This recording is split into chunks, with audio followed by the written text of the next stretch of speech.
यहाँ अचम्मको दृश्य तपाईले देख्न सक्नुहुन्छ, सुन्न सक्नुहुन्छ। म यहाँ बोल्छु भने पारीबाट बोली फर्काइदिन्छ, सुन्नलाई।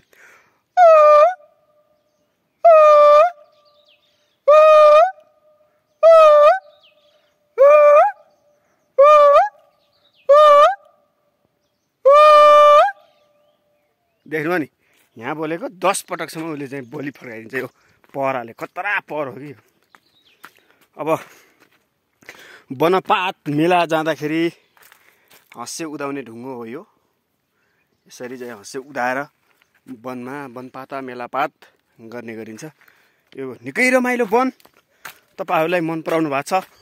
हाम्रो युट्युब च्यानल, फेसबुक पेज, यो हाम्रो लोकल कुराहरूलाई तपाईले धेरै मन पराउनु भएको छ, मन पराउनु हुनेछ। र नयाँ हुनुहुन्छ भने हाम्रो भिडियोलाई शेयर गरिदिनु होला अनि हाम्रो युट्युब च्यानललाई सब्स्क्राइब पनि गरिदिनु होला है त। ल।